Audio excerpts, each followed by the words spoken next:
साथियों नमस्कार। जय कुमार पॉलिटी के इस मंच पर आप सभी का स्वागत है। सीधे अपने टॉपिक पर चलते हैं। हमने अनुच्छेद 32 को पढ़ा है। 32 में अनुच्छेद 32(2) के तहत सर्वोच्च न्यायालय कुछ रिट जारी कर सकता है।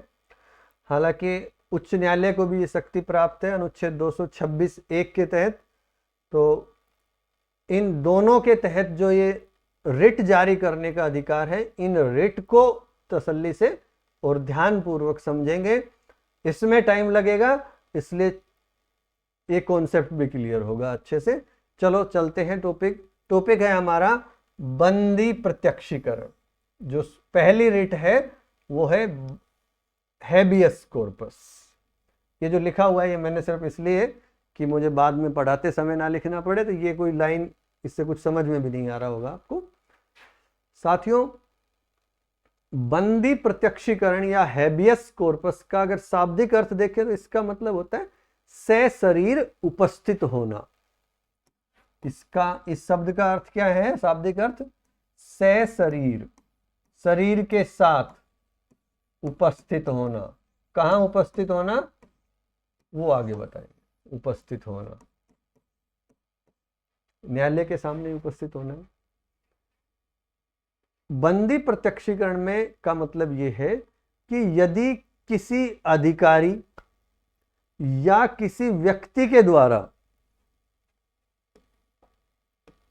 किसी व्यक्ति को बंदी बना रखा है, किसी अधिकारी ने बंदी बना रखा है या किसी व्यक्ति ने बंदी बना रखा है, तो न्यायालय इस रिट के माध्यम से यह आदेश देता है कि जो बंदी बनाया हुआ व्यक्ति है उसको न्यायालय के समक्ष उपस्थित करो, पेश करो, सशरीर उसको न्यायालय के सामने पेश करो, ताकि न्यायालय ये जांच कर सके कि गिरफ्तारी सही है या फिर गलत है। मतलब ये रिट केवल राज्य के अधिकारियों को ही नहीं है, बल्कि प्राइवेट व्यक्तियों को भी जारी की जा सकती है। ऐसा नहीं जैसे कि पुलिस ने गिरफ्तार कर रखा तो केवल पुलिस को ही ये रिट जारी होगी। किसी प्राइवेट व्यक्ति ने भी किसी व्यक्ति को गिरफ्तार कर रखा है तो उसके खिलाफ भी सुप्रीम कोर्ट ये रिट जारी कर सकता है। यहां पर ये बात ध्यान रखने की, ये एकमात्र ऐसी रिट है इन पांचों में से जो निजी व्यक्तियों के विरुद्ध भी जारी होती है। एक तो ये विशेष है इसमें कि निजी व्यक्ति के विरुद्ध जारी होने वाली रिट केवल हैबियस कॉर्पस है। इसको समझे, देखो और तसल्ली से समझ लो। टाइम लग जाएगा कोई बात नहीं। मान लो आप घर में सो रहे हो आराम से, पुलिस अधिकारी आया, पिस्टल लगाई या नहीं जो भी है, आपको गिरफ्तार कर लिया। 2-4 दिन हो गए, FIR दर्ज नहीं कर रखी, लेकिन आपको थाने में बंद कर रखा है। ऐसी स्थिति में आप सीधे सर्वोच्च न्यायालय जा सकते हो। अब आप नहीं जा सकते, मतलब आपके घर वाले जाएंगे, आपको तो बंदी बना रखा है। हालांकि साधारणतः हम देखें इस बंदी प्रत्यक्षीकरण को छोड़ के, साधारणतः यही बात है कि व्यक्ति को खुद न्यायालय में जाने की व्यवस्था थी, लेकिन अब तो व्यवस्था पूरी ही बदल गई है। सर्वोच्च न्यायालय ने इतना आसान कर दिया है कि व्यक्ति किसी भी माध्यम से सर्वोच्च न्यायालय जा सकता है, कोई भी जा सकता है। किसी दूसरे के कॉमन अधिकार के लिए कोई एक याचिका प्रस्तुत कर सकता है। PIL वगैरह इसके बहुत सारे उदाहरण हैं जो अब इससे पहले भी हमने पढ़ा था। तो सुप्रीम कोर्ट ऐसी स्थिति में क्या करेगा? जब आपकी तरफ से कोई व्यक्ति, आपके घर वाले सुप्रीम कोर्ट गए तो कि हमारे ऐसे ऐसे व्यक्ति गिरफ्तार कर रखा है, बंदी बना रखा है, उसको 24 घंटे से ज्यादा भी हो लिए हैं और वो उसको आगे नहीं भेज रहे और ना ही उसकी FIR दर्ज की है। अब FIR दर्ज करने के बाद ही तो 24 घंटे शुरू होते हैं। FIR दर्ज नहीं की है तो फिर वो, इसका मतलब उन्होंने पकड़ ही नहीं रखा, आधिकारिक रूप से तो कहां पकड़ रखा है। तो ऐसे मामले में सीधे सुप्रीम कोर्ट जाएंगे और सुप्रीम कोर्ट क्या करेगा? सीधा संबंधित मुख्यमंत्री को, मुख्यमंत्री का मतलब ये मान लो कि मुख्य सचिव वगैरह को, ब्यूरोक्रेट्स को ही लिखते हैं, तो उनको मुख्य सचिव वगैरह को ये आदेश देगा, जो राज्य का मुख्य सचिव होगा, कि उस थानेदार को यहां उपस्थित करो उस व्यक्ति के साथ उपस्थित करो, और जो वहां के जिले का जो एसपी है उसको भी लाओ यहां पे मेरे सामने। आखिर उसके रहते हुए उसके जिले में ऐसा कैसे हो गया? और हो गई सारी बातें, पहुंच गए सारे। अब सुप्रीम कोर्ट क्या क्या कर सकता है?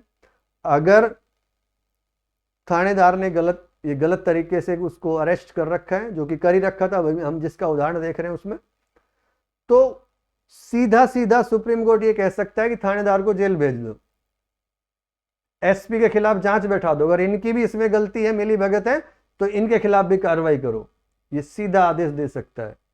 और बंदी प्रत्यक्षीकरण एक ऐसा प्रलेख है, ऐसी रिट है, जिसके द्वारा सर्वोच्च न्यायालय अवैध तरीके से जो बंदी बना रखा है उस व्यक्ति को सशरीर अपने पास उपस्थित होने का आदेश देता है, ताकि न्यायालय को पता चल जाए कि पीड़ित व्यक्ति को सही बंदी बना रखा था या गलत, और उसको ऐसी परिस्थिति में गलत साबित हो जाता है तो उसको तुरंत वहां से रिहा कर दिया जाता है, बाइज्जत बरी, और उनके खिलाफ कार्रवाई शुरू कर देते हैं। ये तो हो गया कि किसी अधिकारी ने आपको गिरफ्तार कर रखा है। अब किसी व्यक्ति की बात कर ले। बिहार का एक मामला है इसमें। बिहार में एक आदमी के कई ट्रक वगैरह चलते थे, उनमें उनका एक ड्राइवर था, बजरी वगैरह लेने गया था, तो रात हो गई, उधर ही उसका ससुराल था, अपने ससुराल वो रात को रुक गया, ट्रक को लेके वहीं चला गया। इधर ट्रक नहीं पहुंचा तो गाड़ी का मालिक उसको खूब ढूंढा, पता किया, लेकिन नहीं पता चला, रिपोर्ट लिखवा दी। अब जब वो आया तो उसको बंद करवा दिया और खूब मारा। उसकी जानकारी थी, राजनीतिक पकड़ थी अच्छी, और यहां तक कि उसके नाखून वगैरह भी उखड़वा दिए। ड्राइवर की पत्नी को पता चला, रोती बिलखती अपने मोहल्ले में पढ़े लिखे लोगों के पास गई। संयोग से वहां पर एक पटना हाई कोर्ट का वकील रहता था, उन्होंने उस महिला की मदद की और बंदी प्रत्यक्षीकरण का रिट जारी कराया, और उसके बाद ड्राइवर और मालिक दोनों को न्यायालय के सामने बुलवाया गया। ड्राइवर को बरी कर दिया, मालिक को जेल भेज दिया, उसके खिलाफ थानेदार वगैरह पुलिस के खिलाफ भी कार्रवाई हुई, और ड्राइवर के साथ जो बदसलूकी हुई थी, उसके साथ जो एक शारीरिक उसको सजा दी गई थी, उसके इलाज का पूरा खर्च राज्य सरकार पर डाल दिया। तो सुप्रीम कोर्ट में बहुत पावर है, यानी इससे बड़ा ये समझ लो कुछ है ही नहीं। या तो संविधान है सबसे बड़ा, या फिर कहें तो सर्वोच्च न्यायालय। और सर्वोच्च न्यायालय संविधान को भी अपने अनुसार परिभाषित कर लेता है, गलत तो नहीं करता है, लेकिन उसकी परिभाषा भी बदल देते हैं। तो ये जो सरकार कुछ भी नहीं है न्यायालय के सामने। तो यह ध्यान रखना है कि बंदी प्रत्यक्षीकरण रिट किसी निजी व्यक्ति के विरुद्ध भी जारी की जा सकती है, लेकिन निजी व्यक्ति के मामले में एक दो बात साबित करनी जरूरी है। एक तो क्या है कि निजी व्यक्ति जीवित होना जरूरी है, यह साबित करो आप कि वो व्यक्ति जो बंदी बना रखा है वो वर्तमान में जीवित है। दूसरा यह है कि वो किसी निजी व्यक्ति की अवैध कस्टडी में है, यह भी साबित करना होगा। और अवैध कस्टडी में, अवैध अभिरक्षा में है, तो फिर उसके खिलाफ ये चीजें बंदी प्रत्यक्षीकरण की रिट जारी हो जाएगी। और एक बात यह भी ध्यान रखो कि बंदी प्रत्यक्षीकरण की रिट उच्च न्यायालय द्वारा अगर एक बार खारिज कर दी जाती है तो उच्च न्यायालय में, हाई कोर्ट में, दोबारा से उसी उच्च न्यायालय के अन्य न्यायाधीशों के समक्ष याचिका प्रस्तुत नहीं कर सकते। लेकिन ऐसे मामले में अनुच्छेद 32 के तहत उच्चतम न्यायालय में वो याचिका प्रस्तुत कर सकते हैं। कुछ मामलों में बंदी प्रत्यक्षीकरण की रिट है वो जारी नहीं भी कर सकते, ऐसा नहीं सारे क्षेत्र में कर सकते, वो भी कई मामले हैं। तो जैसे निवारक निरोध के तहत किसी व्यक्ति को बंद कर रखा है, जो निवारक नजरबंदी के तहत, जिसको हमने पहले अनुच्छेद 20 में 22 में इनमें जो हमने वो अपना स्वतंत्रता का अधिकार पढ़ा था, उस समय जब इनका अध्ययन किया था, तो निवारक नजरबंदी के अंतर्गत अगर कोई बंदी बनाया गया व्यक्ति है तो उसके खिलाफ फिर रिट जारी नहीं हो सकती, क्योंकि अक्सर ये किसी अपराध को रोकने के लिए, वो अपराध ना हो उससे पहले ही उस व्यक्ति को गिरफ्तार कर लिया जाता है। साधारणतः आतंकवादी घटनाओं के बारे में ऐसा होता है, बाकी और किसी मामले में भी हो सकता है। तो निवारक नजरबंदी का जो कानून है उसके तहत किसी व्यक्ति को बंदी बना रखा है तो वहां बंदी प्रत्यक्षीकरण की रिट जारी नहीं होगी। दूसरा यह है कि अगर मान लो न्यायालय की अवमानना की हुई किसी व्यक्ति ने और उसको बंदी बना रखा है, या जो संसदीय विशेष अधिकार की अवमानना की है, कंटेम्प्ट के क्षेत्र का मामला है, कंटेम्प्ट का मामला है, न्यायालय का या संसदीय विशेष अधिकार की अवमानना की है और उसको बंदी बना रखा है थाने में या जेल में, तो उसको भी, उसके खिलाफ भी न्यायालय बंदी प्रत्यक्षीकरण की रिट जारी नहीं कर सकता है। एक यह है कि मान लो किसी व्यक्ति को न्यायालय ने दंडित कर दिया और जेल में रखा गया, उसको जेल हो गई, सजा हो गई, अब वो सजा काट रहा है, तो कारावास का जो दंड भुगत रहा हुआ है, वो व्यक्ति जो दंड भुगत रहा है, सामान्यतः वो इस आधार पर रिट याचिका प्रस्तुत नहीं कर सकता कि उसकी जो दोष सिद्धि हुई है वो गलत है, उसको गलत दंड दे दिया। फिर तो हर व्यक्ति बंदी प्रत्यक्षीकरण के मामले सुप्रीम कोर्ट में ले जाएंगे, जितने भी सारे जेल में भरे पड़े हैं, जो भी अपराधी हैं जेल में हैं, वो सारे पहुंच जाएंगे बंदी प्रत्यक्षीकरण रिट के लिए सुप्रीम कोर्ट के पास कि हमें तो बंद कर लिया, जेल में भेज दिया, हमें फला फला न्यायालय ने बंदी प्रत्यक्षीकरण रिट जारी करके हमें मुक्त कराओ, गलत कर रखा है। उनको इसलिए नहीं कर सकते क्योंकि वो तो भाई किसी न्यायालय ने तो उनको जेल में बंद किया है, जेल में कौन जाएगा, न्यायालय ही तो भेजता है जेल में, तो जेल में बंद जो दोषी व्यक्ति है उनके खिलाफ जारी नहीं हो सकती। एक मान लो जो हिरासत हुई है, जो उसको बंदी बनाया गया किसी को भी, वो न्यायालय के क्षेत्र से बाहर हुई है, न्यायालय का क्षेत्राधिकारी नहीं है उस क्षेत्र में, वहां पर किसी को बंदी बना रखा है, तो फिर बंदी प्रत्यक्षीकरण की रिट जारी नहीं हो सकती। एक ये है कि गिरफ्तार व्यक्ति को 24 घंटे भी नहीं हुए हैं तो फिर उसके खिलाफ बंदी प्रत्यक्षीकरण रिट नहीं बनती।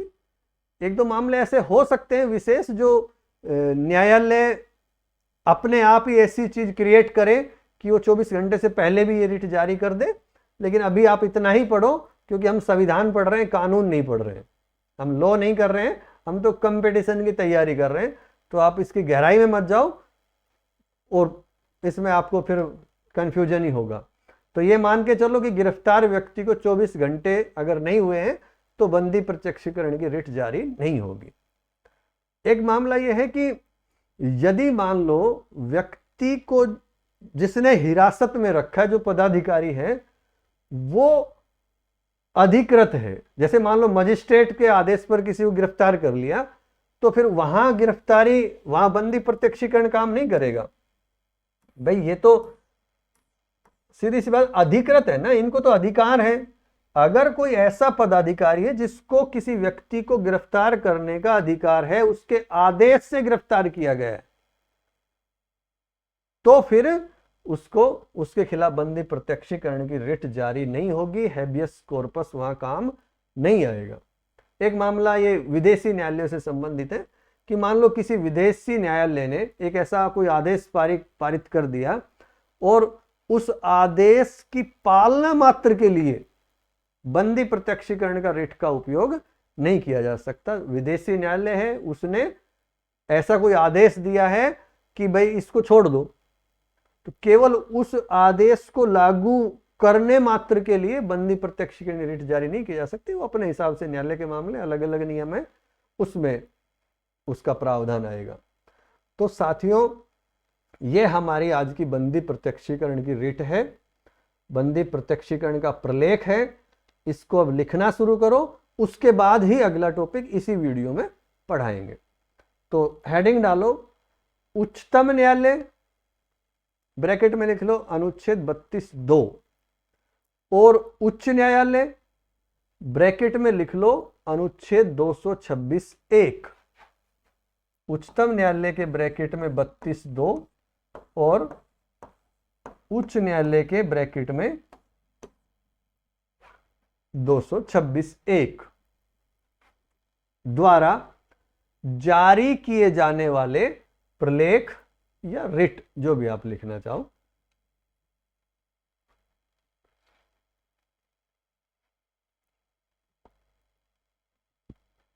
इसमें पहली हेडिंग डालो बंदी प्रत्यक्षीकरण, हैबियस कॉर्पस,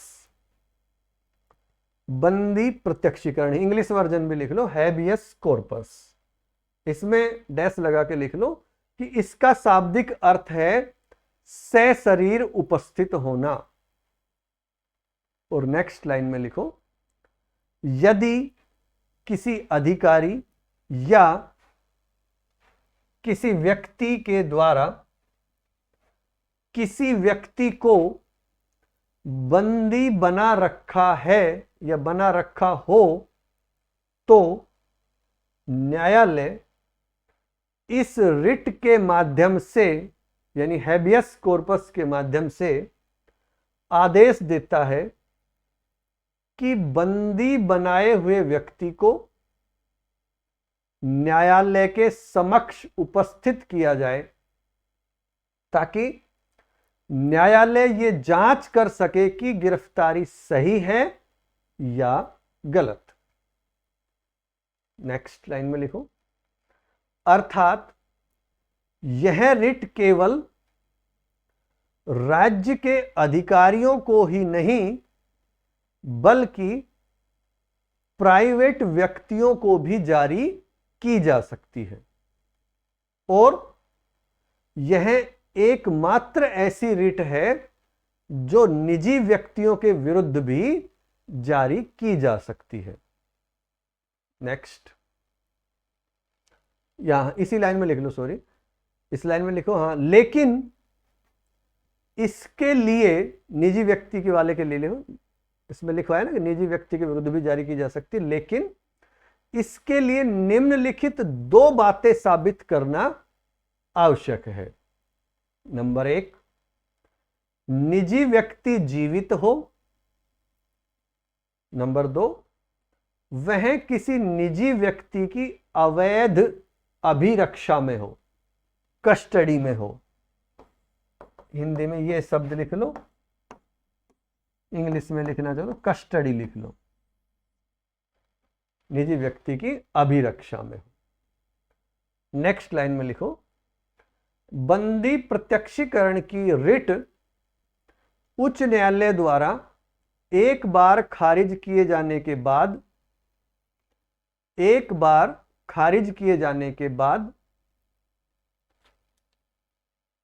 केवल, सॉरी,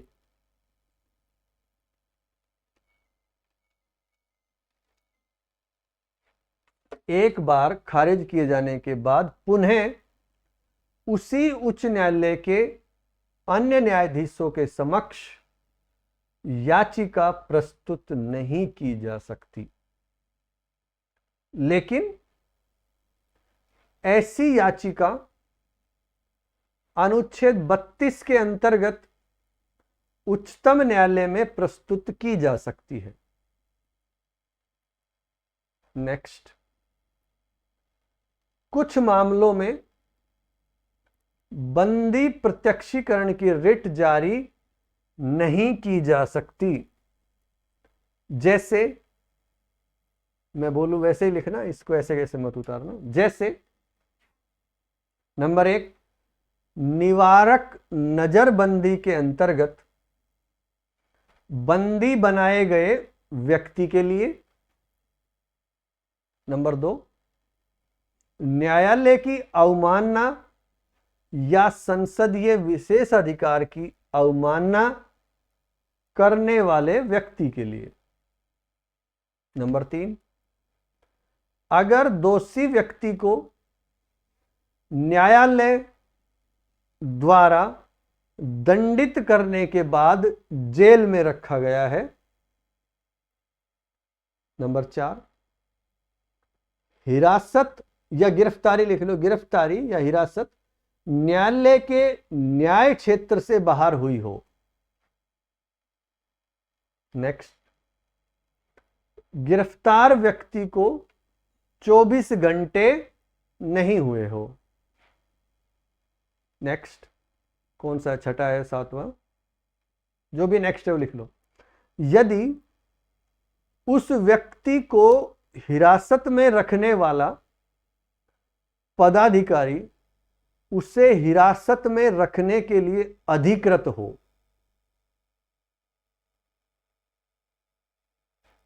नेक्स्ट, यहां ये भी लिख सकते हो इसमें ब्रैकेट में, जैसे किसी मजिस्ट्रेट वगैरह के आदेश पर हिरासत में रखा जाए, क्योंकि मजिस्ट्रेट के पास भी दंड देने का या ऐसे सारे अधिकार हैं। वो भी एक अर्ध न्यायिक अधिकारी होता है, प्रशासनिक अधिकारी भी होता है और दंडाधिकारी भी होता है। कलेक्टर एसडीएम है, इनके पास ये दोनों पावर होती है। नेक्स्ट लिखो, अंतिम है जो भी है, किसी विदेशी न्यायालय द्वारा पारित आदेश को लागू करने मात्र के लिए बंदी प्रत्यक्षीकरण रिट का उपयोग नहीं किया जा सकता। तो साथियों ये 7 पॉइंट हैं जिनमें बंदी प्रत्यक्षीकरण की रिट लागू नहीं होती है। तो ये हमारा आज का पहला रिट प्रलेख हमने पढ़ा है, बंदी प्रत्यक्षीकरण। अब हम अपना अगला टॉपिक लेंगे, परमादेश।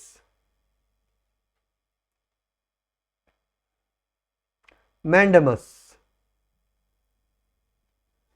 परमादेश का शाब्दिक अर्थ क्या है कि हम आदेश देते हैं, एक कमांड टू डू ड्यूटी, यानी कर्तव्य पालन करने का आदेश।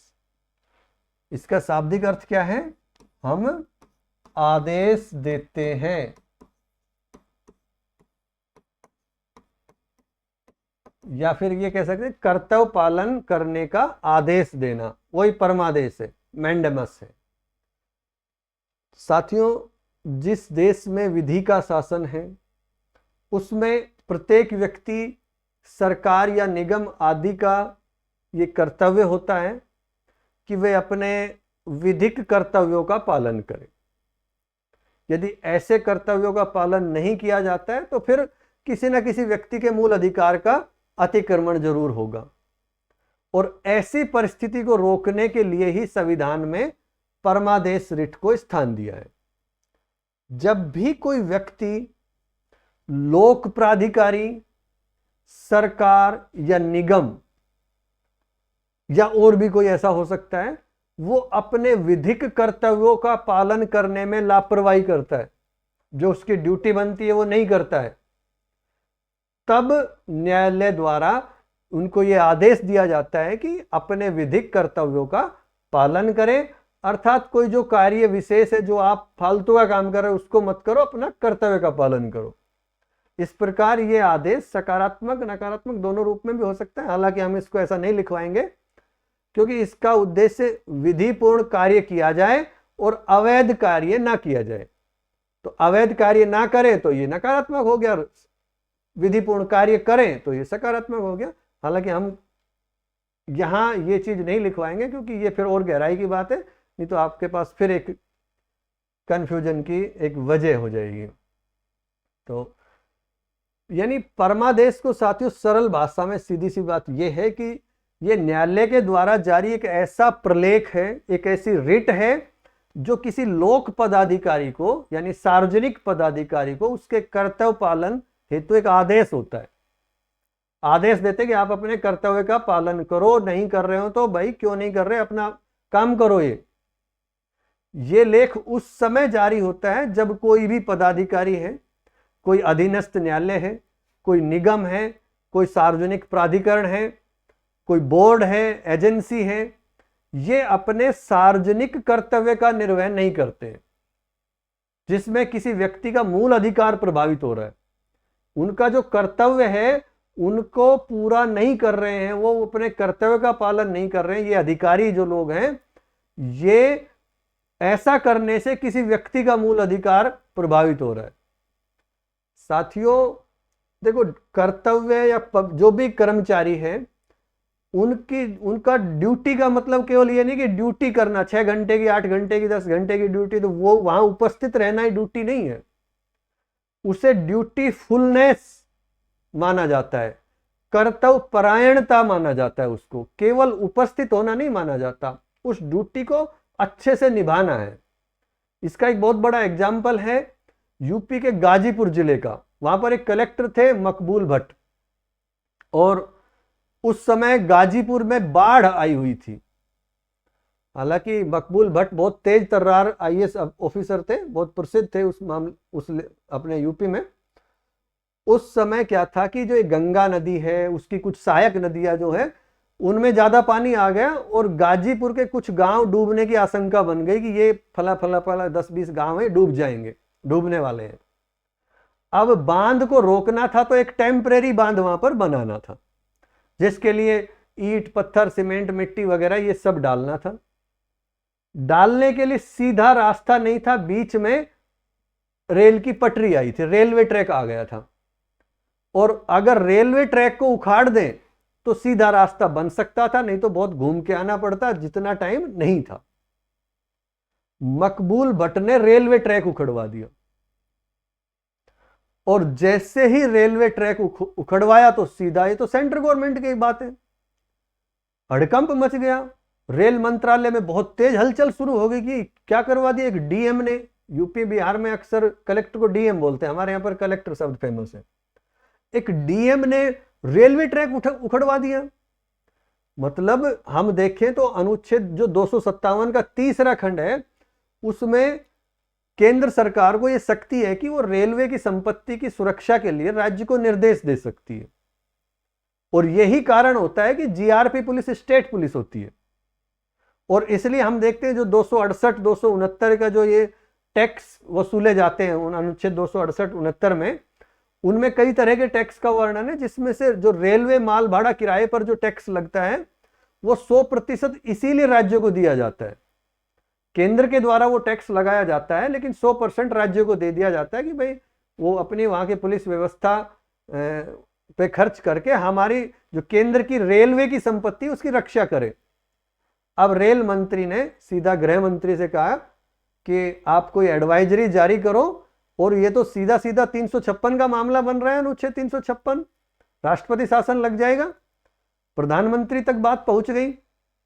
इंदिरा गांधी प्रधानमंत्री थी उस समय, और यूपी के चीफ मिनिस्टर थे हेमवती नंदन बहुगुणा। प्रधानमंत्री ने उनको फोन किया, और साथियों ये कोई 74-75 के आसपास की घटना है, 1974-75 की। अब चीफ मिनिस्टर ने अपने कलेक्टर को फोन किया, मकबूल भट्ट को, कि भाई क्या बात है, क्या चल रहा है, इतना बड़ा हंगामा कर दिया, वहां से प्रधानमंत्री तक के फोन आ रहे हैं। मकबूल भट्ट ने कहा कि सर एक बात बताओ, हजारों लोगों की जान बचाना जरूरी है या फिर रेलवे ट्रैक को बचाना जरूरी है? ये जब लोग ही नहीं रहेंगे, जनता ही नहीं रहेगी, तो इस ट्रेन में कौन बैठेगा? तो सीएम ने कलेक्टर को शाबाशी दी, और प्राइम मिनिस्टर को, इंदिरा गांधी को स्पष्ट तौर पे कह दिया, मैडम आप चाहे मुझे दंड दे दो, मुझे बर्खास्त कर दो, लेकिन जब तक मैं यहां पर हूं, मेरे रहते हुए कलेक्टर का ट्रांसफर नहीं होगा। उसने एकदम सही फैसला लिया है, और वास्तव में तो उसको हमें पुरस्कृत करना चाहिए, उसने लोगों की जान बचाई है।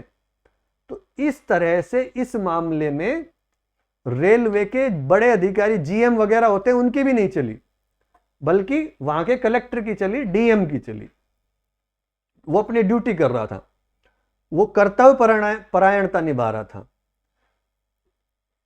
साथियों, जब उत्तर पूर्वी रेलवे का जीएम वहां पर आया, तो एक वो देखने आया ट्रैक वगैरह, क्योंकि बहुत बड़ा अधिकारी होता है पूरा उस रेलवे डिपार्टमेंट जोन का।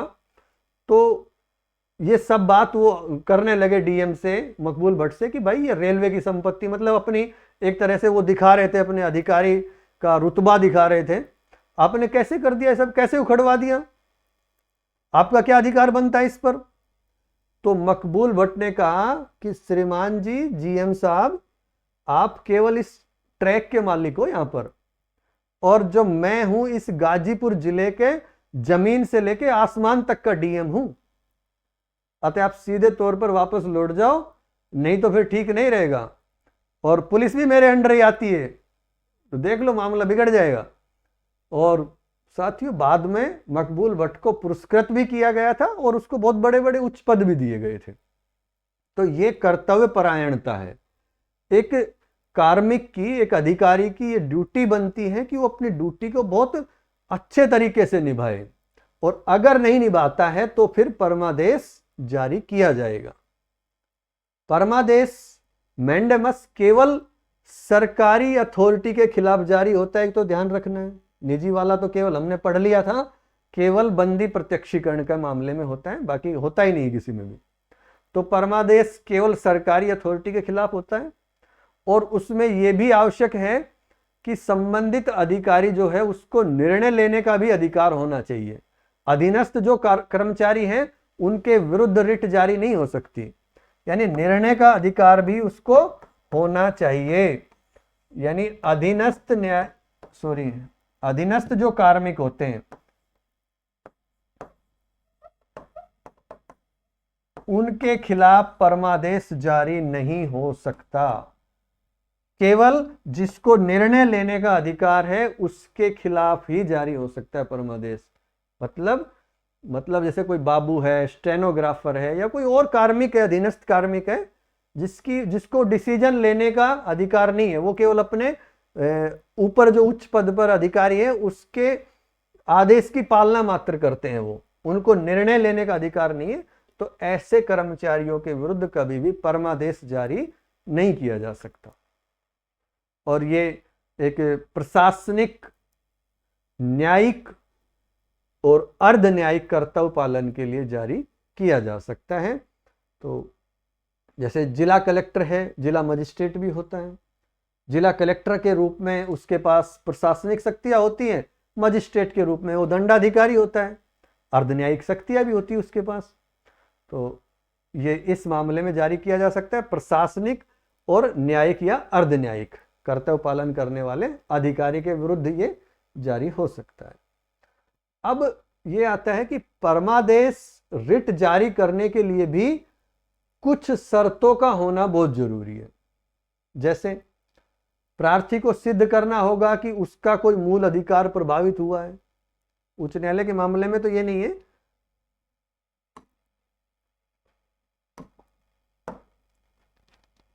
जो भी परमादेश के लिए निवेदन कर रहा है उसको ये साबित करना होगा कि उसका मूल अधिकार प्रभावित हो रहा है।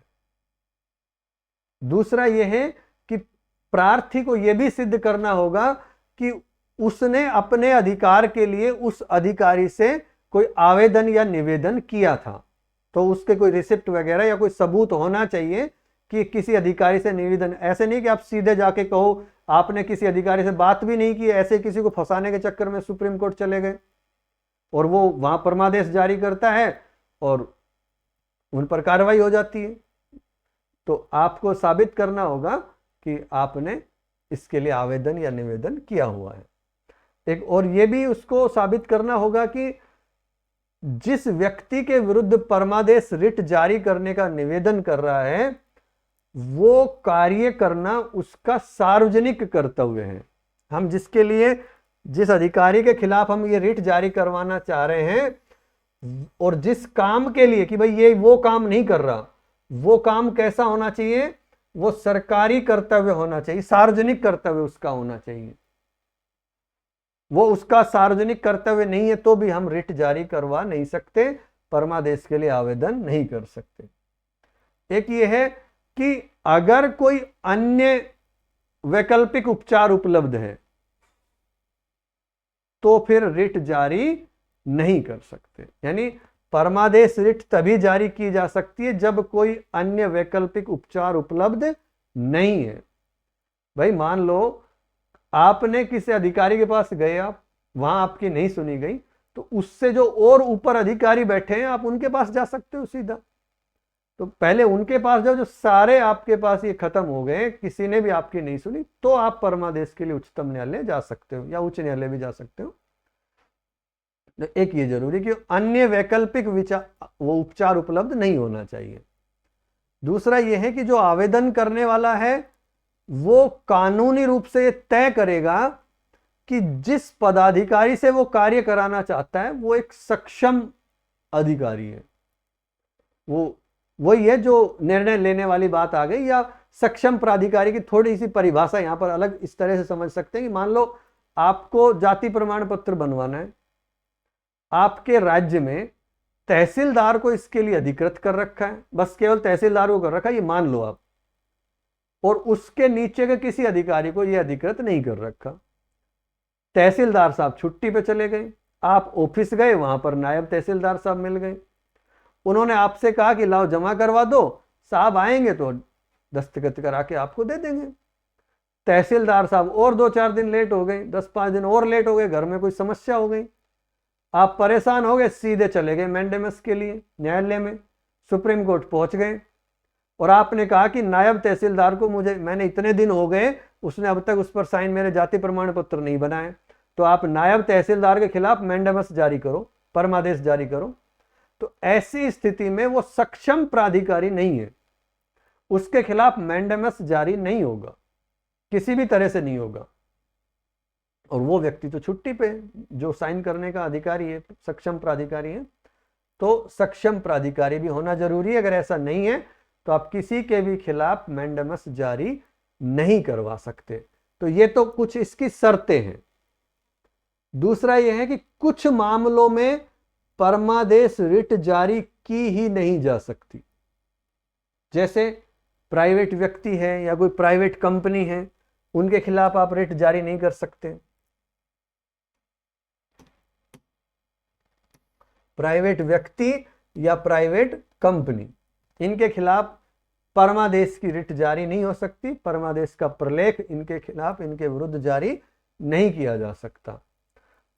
एक ये है कि किसी अधिकारी को कोई कार्य करने या न करने की विवेकाधीन शक्ति मिली हुई है, किसी भी अधिकारी को कुछ उसकी विवेकाधीन शक्ति है उसको कि ये काम करना या ना करना उसकी मर्जी पर है, तो फिर और उसने वो काम नहीं किया, आप उससे करवाना चाह रहे थे, ये उसके विवेक का भी अधिकार है, विवेकाधीन शक्ति है उसकी, तो फिर आप इसके लिए मैंडेमस जारी नहीं करवा सकते, क्योंकि ये उसकी विवेकाधीन शक्ति के तहत है। और एक ये कि राष्ट्रपति राज्यपाल को मैंडेमस जारी नहीं होगा। एक ये कि दो व्यक्तियों ने मान लो कोई समझौता कर रखा है और उसका उल्लंघन कर दिया किसी एक ने, तो उस पर भी मैंडेमस जारी नहीं होगा, क्योंकि निजी मामला हो गया, ये केवल सरकारी मामले पर होता है। एक ये है कि उच्च न्यायालय के न्यायाधीश ने अपने उच्च न्यायालय का न्यायाधीश मान लो अपने न्यायिक क्षेत्राधिकार में काम कर रहा है, तो उसके खिलाफ मैंडेमस जारी नहीं होगा। अधीनस्थ न्यायालय के खिलाफ तो हो सकता है, वहां तो स्पष्ट लिखा है, लेकिन उच्च न्यायालय के न्यायाधीश अगर अपना न्यायिक कार्य कर रहे हैं तो फिर वहां मैंडेमस जारी उनके खिलाफ सुप्रीम कोर्ट नहीं कर सकता। हां, यह ध्यान रखना कि अगर उच्च न्यायालय के न्यायाधीश किसी प्रशासनिक कार्य को संभाल रहा है और वो कार्य आपका उसने नहीं किया, तो प्रशासनिक कार्य से संबंधित मामले में रिट जारी कर सकता है। उच्च न्यायालय के यानी हाई कोर्ट के न्यायाधीश के खिलाफ भी अगर वो प्रशासनिक कार्य कर रहा है, संभाल रहा है, और उस कार्य को वो आपका कार्य था उसने नहीं किया और आप मैंडेमस के लिए चले गए सुप्रीम कोर्ट, तो फिर उस उच्च न्यायालय के न्यायाधीश के खिलाफ भी मैंडेमस जारी हो सकता है। हां, अपना न्यायिक कार्य कर रहा है तो फिर नहीं, उसके खिलाफ मैंडेमस जारी नहीं होगा। एक ये है इसमें कि मान लो जब सरकार ने किसी नियम के तहत कोई ऐसा प्रावधान कर दिया है या फिर कोई विशेष परिस्थिति ऐसी बन गई है जिसमें किसी कर्तव्य का पालन नहीं किया हो सरकार ने, राज्य ने या किसी कर्मचारी ने, विशेष परिस्थिति में, जैसे मान लो कोई युद्ध छिड़ गया हो, कोई आपदा आ गई हो, कोई दंगा जैसी कोई घटना हो जाए, तो ऐसी स्थिति में किसी व्यक्ति, किसी कार्मिक ने, किसी अधिकारी ने अपने कर्तव्य का पालन नहीं किया है या कोई ऐसा नियम है उसके तहत उन्होंने अपने उस कर्तव्य का पालन नहीं किया, तो फिर मैंडेमस जारी नहीं होगा, परमादेश जारी नहीं किया जा सकता।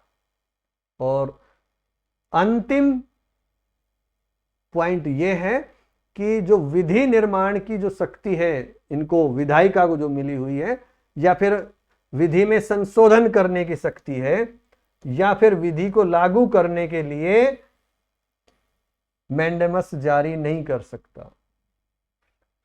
सर्वोच्च न्यायालय विधायिका को ये रिट जारी नहीं कर सकता कि ये फला कानून बनाओ, क्यों नहीं बना रहे हो। ये नहीं कह सकता कि आप ये संशोधन करो या ये फलानी विधि है इसको लागू करो। भाई ये काम विधायिका का है, तो आप विधायिका को इस मामले में रिट जारी नहीं कर सकते। वो एक अलग बात है, न्यायिक सक्रियता का मामला आता है जो सुप्रीम कोर्ट में हम पढ़ेंगे, वो अलग चीज है। लेकिन रिट जारी, परमादेश की रिट जारी वहां पर नहीं हो सकती।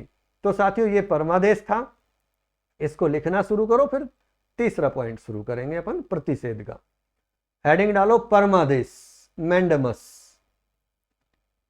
इसमें लिखो इसका शाब्दिक अर्थ है कि हम आदेश देते हैं, हम आदेश देते हैं। आगे लिखो, या एक इंग्लिश में एक वर्ड और लिख लो, ए कमांड टू डू ड्यूटी, कर्तव्य पालन करने का आदेश। याद रहेगा, थोड़े 1 2 3 अलग अलग शब्द लिख लेते हैं तो समझ में भी आ जाता है। अब लिखो, परमादेश न्यायालय द्वारा जारी ऐसा प्रलेख है, रिट भी लिख सकते हो, ऐसी रिट है या ऐसा प्रलेख है जो किसी लोक पदाधिकारी को उसके कर्तव्य पालन हेतु आदेश होता है। लोक पदाधिकारी मतलब सार्वजनिक पदाधिकारी, लोक का मतलब सार्वजनिक, पब्लिक।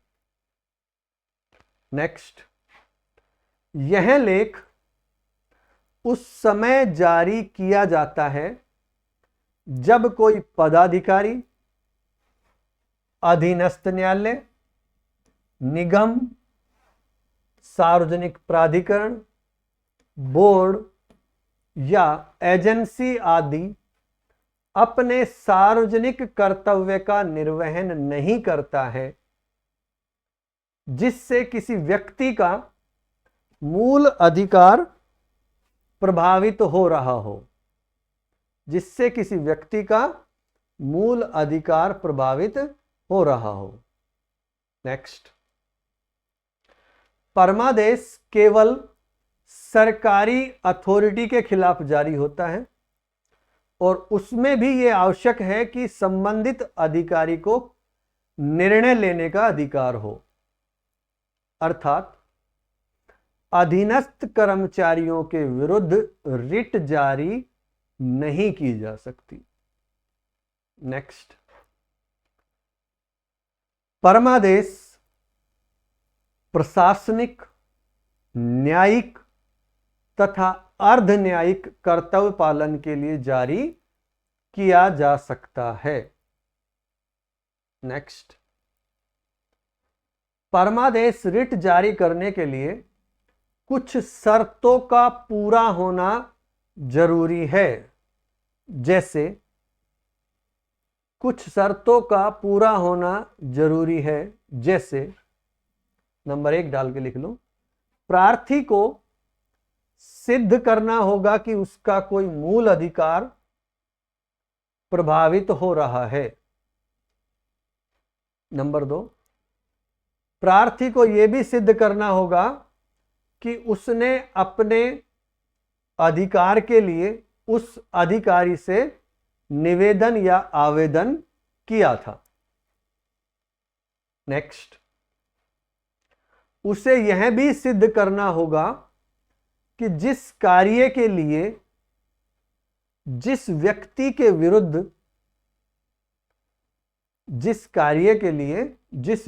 के विरुद्ध परमादेश रिट जारी करने का निवेदन कर रहा है, वह कार्य करना उसका सार्वजनिक कर्तव्य है। नेक्स्ट, परमादेश रिट तभी जारी की जा सकती है जब अन्य कोई वैकल्पिक उपचार उपलब्ध नहीं हो। नेक्स्ट, आवेदनकर्ता को कानूनी रूप से यह तय करना होगा कि जिस पदाधिकारी से वह कार्य कराना चाहता है वह सक्षम प्राधिकारी है या नहीं। नेक्स्ट हेडिंग डाल लो।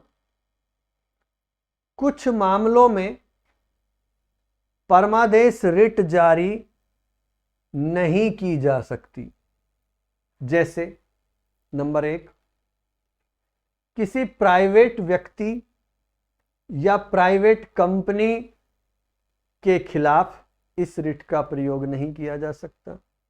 नेक्स्ट, यदि किसी अधिकारी को कोई कार्य करने या न करने की विवेकाधीन शक्ति दी गई हो। नेक्स्ट, राष्ट्रपति तथा किसी राज्यपाल के विरुद्ध परमादेश जारी नहीं होगा। नेक्स्ट, दो व्यक्तियों के बीच किसी समझौते के उल्लंघन पर। नेक्स्ट, यदि उच्च न्यायालय के न्यायाधीश अपने न्यायिक क्षेत्राधिकार में कार्य कर रहे हैं, ब्रैकेट में लिख सकते हैं, लेकिन अगर उच्च न्यायालय का न्यायाधीश किसी प्रशासनिक कार्य को संभाल रहा है तो उन प्रशासनिक कार्यों से संबंधित मामले में रिट जारी की जा सकती है। नेक्स्ट, जब सरकार ने किसी नियम के अंतर्गत अथवा किसी विशेष परिस्थिति में किन्हीं कर्तव्यों का पालन नहीं किया हो।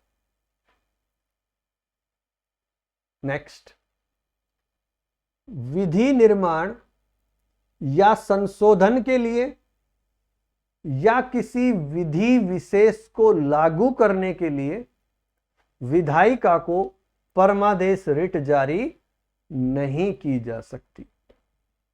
तो साथियों, ये परमादेश का टॉपिक था हमारा। अब हमारा अगला टॉपिक रहेगा प्रतिषेध, प्रोहिबिशन। इसका शाब्दिक अर्थ क्या होता है? रोकना।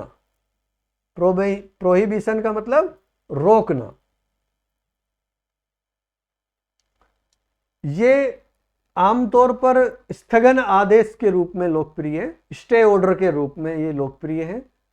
और ये जो रिट है प्रोहिबिशन की, प्रतिषेध की, ये सर्वोच्च न्यायालय के द्वारा और उच्च न्यायालय के द्वारा अधीनस्थ न्यायालयों के लिए या फिर जो अर्ध न्यायिक न्यायाधिकरण है उनको जारी की जा सकती है। कौन कौन जारी करेगा? सुप्रीम कोर्ट और हाई कोर्ट, अधीनस्थ न्यायालयों के लिए और अर्ध न्यायिक प्राधिकरण न्यायाधिकरण जो भी है उनके लिए ये दोनों प्रोहिबिशन या प्रतिषेध की रिट जारी कर सकते हैं। मतलब ये आदेश देते हैं इसमें कि ये जो मामला है आपके पास चल रहा है, इसकी कार्रवाई को आप स्थगित कर दो, रोक दो, क्योंकि ये मामला आपके अधिकार क्षेत्र में नहीं है, ये आपके अधिकार क्षेत्र से बाहर का मामला है, इस कार्य को यहीं रोक दो, जो कार्रवाई चल रही है उसको यहां की यहां रोक दो। मतलब ये जो रिट है ये विधायिका, कार्यपालिका या किसी प्राइवेट व्यक्ति या संस्था के विरुद्ध जारी नहीं हो सकती। ये केवल अधीनस्थ न्यायालय या जो न्यायिक या अर्धन्यायिक निकाय है उनके विरुद्ध ही जारी हो सकती है। और ये एक प्रकार की न्यायिक रिट हो गई इस हिसाब से। तो और ये जारी कब की जाती है? 2-3 पॉइंट है इसमें।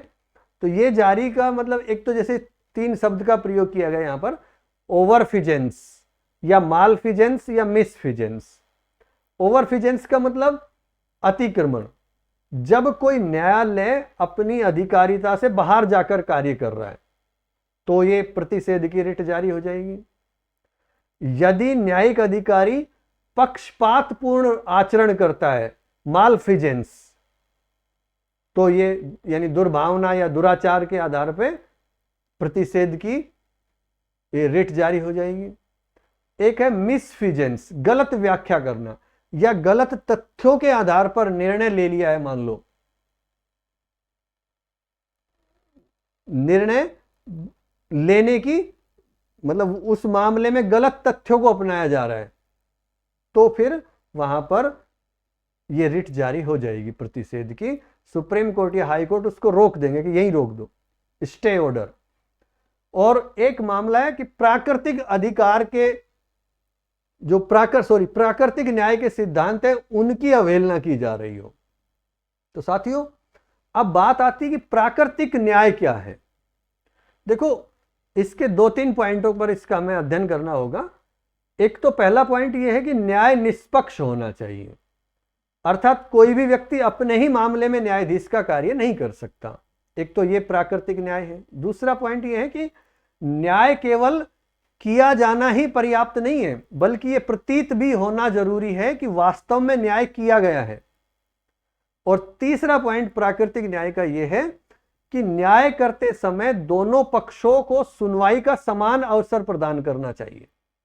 सुनवाई के अवसर में यह बात भी शामिल है कि किसी मामले में मान लो कोई सबूत जुटाने हैं, कोई साक्ष्य लिए जाते हैं, तो वो दोनों पक्षों की उपस्थिति में लिए जाएं, अकेले ना, पीठ पीछे ना लिए जाएं, ताकि दूसरा पक्ष चाहे तो उसका खंडन कर सकता है और उस पर उस समय ही बहस हो जाए।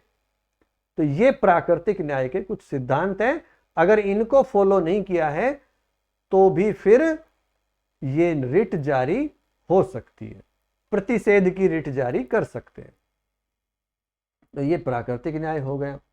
अब ये स्पष्ट रूप से ध्यान रख लो कि प्रतिषेध का जो फैसला है, प्रतिषेध का जो रिट है, वो फैसला सुनाने से पहले जारी किया जा सकता है, फैसला नहीं सुनाया उससे पहले।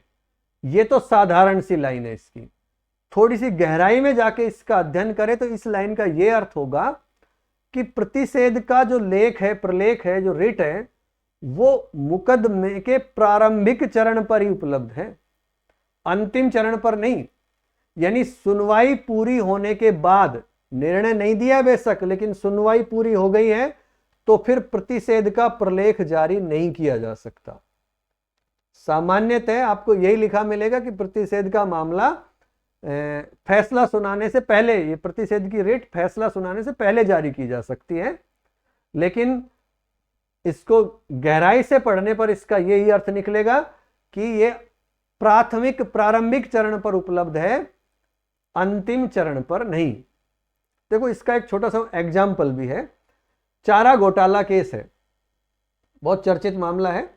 लालू प्रसाद यादव ने 1997 में अपने दल का गठन किया था, जो राष्ट्रीय जनता दल है, राजद उनका दल है। और इसके बाद वे फिर मुख्यमंत्री बने। इसके बाद एक रविशंकर प्रसाद की पिटीशन पर चारा घोटाले का वो मामला सामने आया था।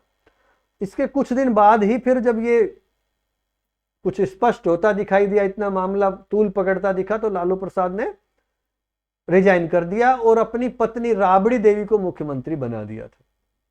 और इस चारा घोटाले के लिए रांची में एक विशेष अदालत का गठन किया गया था। 2011-12 तक फैसला निष्कर्ष तक भी पहुंच गया था।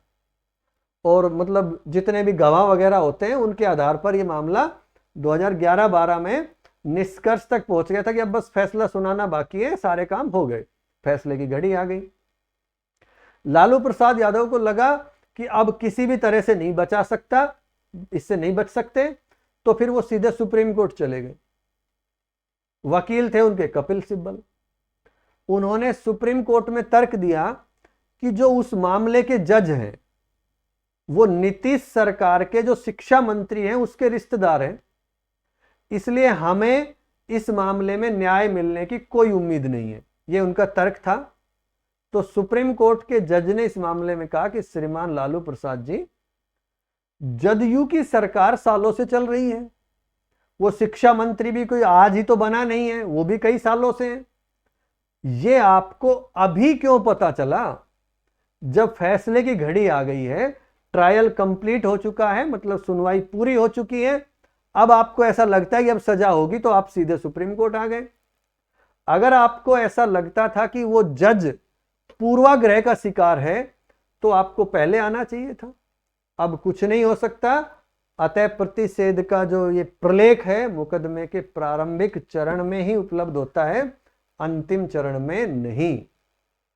ये स्पष्ट रूप से ध्यान रखने की बात है। प्रश्न गहराई में बढ़ते जा रहे हैं तो यहां पर इस तरह का प्रश्न भी पूछा जा सकता है कि वो निर्णय से पहले की जगह वो उसको ये शब्द भी दे सकते हैं कि प्रारंभिक चरण में प्रतिषेध मिलता है, या वो कंफ्यूजन यही होता है प्रतिषेध और उत्प्रेषण की रिट में। तो ये अभी अपने आगे पढ़ के इसको क्लियर कर देंगे। बस ये ध्यान रखना है, प्रारंभिक चरण पर उपलब्ध है, अंतिम चरण पर नहीं है। फैसला मतलब सारी सुनवाई पूरी हो चुकी है, उसके बाद ये रिट जारी नहीं हो सकती। इस मामले को नहीं रुकवाया जा सकता। सुप्रीम कोर्ट या हाई कोर्ट इस मामले को निचली अदालतों से नहीं रोकवा सकती। वो जो फैसला सुनाएगी फिर। तो परमादेश को पढ़ा, प्रतिषेध को पढ़ा। परमादेश रिट है, वो कुछ करने का आदेश दे रही है। प्रतिषेध रिट कुछ रोकने का आदेश देती है। और परमादेश रिट न्यायिक, अर्धन्यायिक और प्रशासनिक अधिकारियों के विरुद्ध भी जारी की जा सकती है, जबकि प्रतिषेध रिट केवल न्यायिक या अर्धन्यायिक अधिकारी हैं जो उनके विरुद्ध जारी की जा सकती है। तो साथियों, ये प्रतिषेध रिट के मामले का हमने एक ठीक ठाक सा अध्ययन किया है। अब इसको हेडिंग डाल के आप लिखो। नंबर 3, एक नंबर पे हो गया हमारा हैबियस कॉर्पस, दूसरे पे मैंडेमस, तीसरे पे प्रोहिबिशन। प्रतिषेध टॉपिक डालो और लिखो, इसका शाब्दिक अर्थ है रोकना, रोकना। नेक्स्ट लाइन में लिख लो, यह स्थगन आदेश अर्थात स्टे ऑर्डर के रूप में लोकप्रिय है। नेक्स्ट, यह रिट सर्वोच्च न्यायालय तथा उच्च न्यायालय द्वारा अधीनस्थ न्यायालयों तथा अर्ध न्यायिक न्यायाधिकरणों को जारी करते हुए आदेश दिया जाता है कि इस मामले में अपने यहां कार्यवाही स्थगित कर दे, अर्थात रोक दे, क्योंकि यह मामला उनके क्षेत्राधिकार से बाहर है। नेक्स्ट लिखो, ये रिट विधायिका, कार्यपालिका, किसी प्राइवेट व्यक्ति या संस्था के विरुद्ध जारी नहीं की जा सकती। यह सिर्फ किसी अधीनस्थ न्यायालय या न्यायिक या अर्ध न्यायिक निकाय के विरुद्ध जारी की जा सकती है। नेक्स्ट, यह एक प्रकार से न्यायिक रिट है। यह तब जारी की जाती है, नंबर 1 डाल के लिख लो, अतिक्रमण डैश करके लिखो, जब कोई न्यायालय अपनी अधिकारिता से बाहर जाकर कार्य कर रहा हो। जब कोई न्यायालय अपनी अधिकारिता से बाहर जाकर कार्य कर रहा हो। नंबर 2, दुर्भावना या दुराचार, मालफिजेंस, जो भी लिखो, इसमें डैश करके लिखो, यदि न्यायिक अधिकारी पक्षपातपूर्ण आचरण करता है। नंबर 3, गलत तथ्यों के आधार पर निर्णय लिया गया हो, मिसफिजेंस। नंबर 4, जब प्राकृतिक न्याय के सिद्धांतों की अवहेलना की जा रही हो।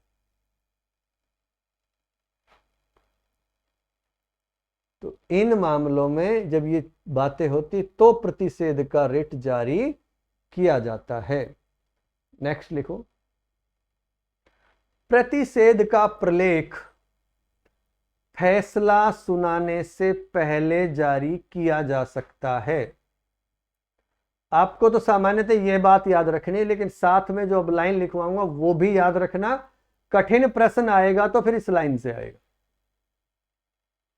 इसका अर्थ यह है कि प्रतिषेध का प्रलेख मुकदमे के प्रारंभिक चरण पर उपलब्ध होता है, अंतिम चरण पर नहीं। अर्थात सुनवाई पूरी होने के बाद प्रतिषेध का प्रलेख जारी नहीं किया जा सकता। आपकी शिकायत है इतनी तेज बोलता हूं कि आप लिख नहीं सकते, लेकिन साथियों लाइव क्लास तो है नहीं कि मुझे धीरे बोलना पड़े। आप वीडियो को पॉज करके लिख सकते हो, रोक रोक कर लिख लो, ताकि ये वीडियो बहुत ज़्यादा लंबा ना बने। आपकी थोड़ी सी मेहनत हो जाएगी, लेकिन आपका डेटा बच जाएगा। धीरे लिखवाएंगे तो बहुत ज़्यादा डेटा आपको घर वाले मुश्किल से 1.5-2 GB डेटा उपलब्ध करवाते हैं दिन में, तो फिर आप 2 वीडियो, 1 वीडियो में डेटा पूरा ख़त्म, फिर पूरे दिन आप इंतजार ही करते रहोगे। गुस्सा हो रहेगा कि रील देखने का भी डेटा नहीं बचा। हालांकि वो स्थिति तो अच्छी होगी, लेकिन आप बड़े तिकड़मबाज हो, जब रील देखनी तो कोई भी जुगाड़ कर ही लेते हो। वाईफाई ऑन करवा लिया, आजकल तो पीजी वगैरह में आपको वाईफाई की सुविधा मिलती है। चलो छोड़ो इन चीज़ों को, आगे लिखो। हाँ, ये शायद मैंने लिखवा दिया ना। इसका अर्थ है कि प्रतिषेध का प्रलेख मुकदमे के प्रारंभिक चरण पर उपलब्ध होता है, अंतिम चरण पर नहीं। अर्थात सुनवाई पूरी होने के बाद प्रतिषेध का प्रलेख जारी नहीं किया जा सकता। नेक्स्ट लिखो। परमादेश रिट कुछ करने का आदेश देती है, जबकि प्रतिषेध रिट कुछ करने से रोकती है।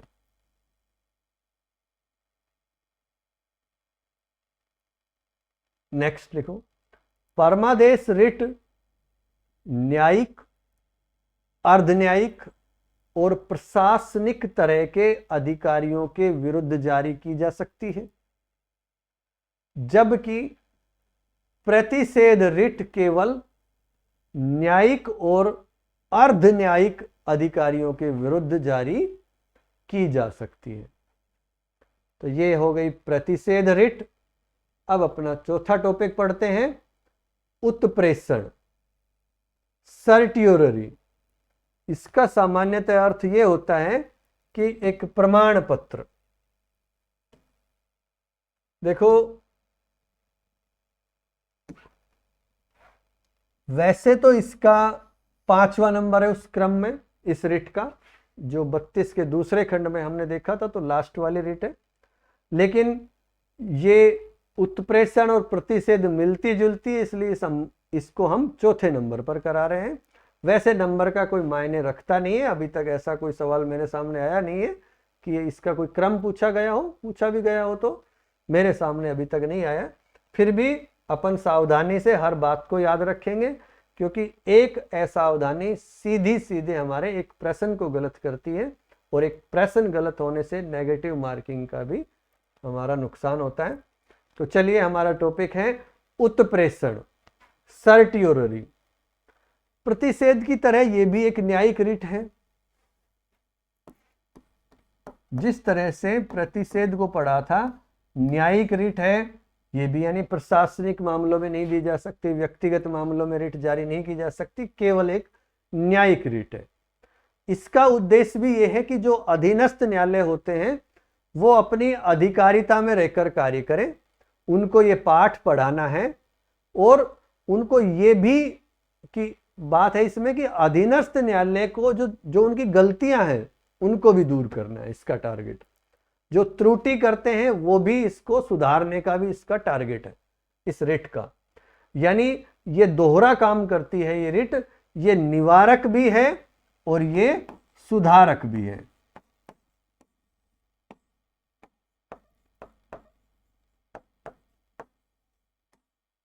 ये दोनों काम करती है सर्टियोररी।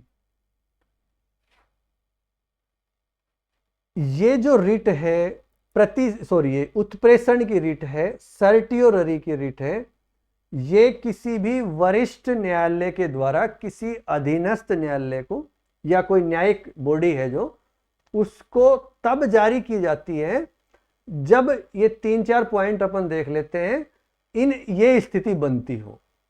तो ही वो रिट जारी की जा सकती है। तो इसमें सबसे पहला पॉइंट ये है कि जब कोई न्यायालय अपने अधिकार क्षेत्र से बाहर जाकर निर्णय दे रहा हो, प्रतिषेध में भी है ये मामला। तो हम यानी ये जो उच्चतर न्यायालय है, सुप्रीम कोर्ट और हाई कोर्ट है, ये अधीनस्थ न्यायालय को या कोई न्यायिक निकाय है उनको कब जारी करेंगे? एक तो जब अधिकार क्षेत्र से बाहर जाकर निर्णय दिया हो, या फिर ऐसी कोई भूल हो, यानी प्रकट त्रुटि हो जो स्पष्ट रूप से दिखाई दे रही हो, निर्णय में स्पष्ट रूप से कानून संबंधी, विधि संबंधी कोई ऐसी भूल दिख रही हो, प्रकट त्रुटि शब्द का प्रयोग किया यहां पर, वो हो तो फिर उत्प्रेषण की रिट जारी की जा सकती है। एक ये है कि प्राकृतिक न्याय का उल्लंघन हो, उसमें भी है ये।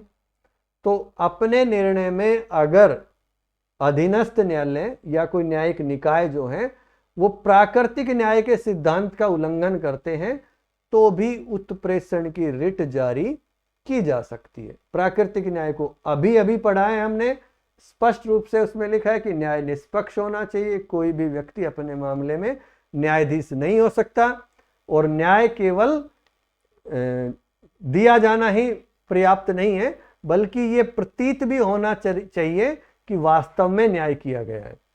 अर्थात न्याय करते समय उन सभी औपचारिकताओं का निर्वहन किया जाए जिससे सुनने वालों को यह लगे कि वास्तव में न्याय हुआ है। और न्याय करते समय दोनों पक्षों को सुनवाई का समान अवसर प्रदान करना चाहिए।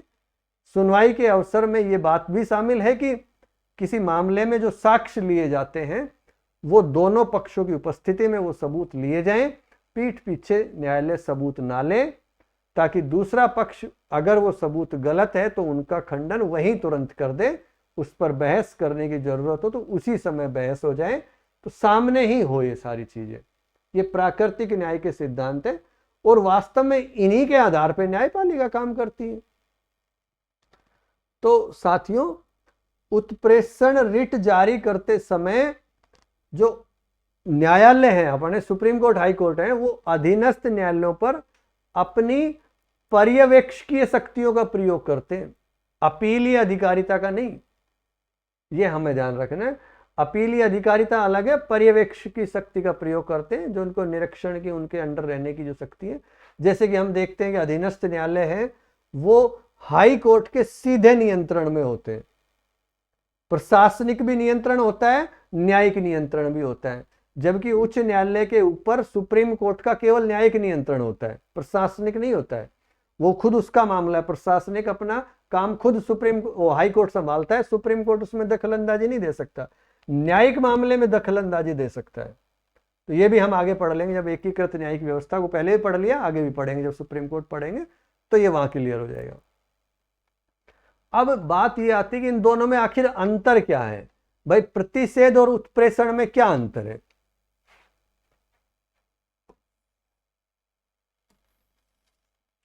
ये तो हो गया प्रतिषेध और ये हो गया उत्प्रेषण।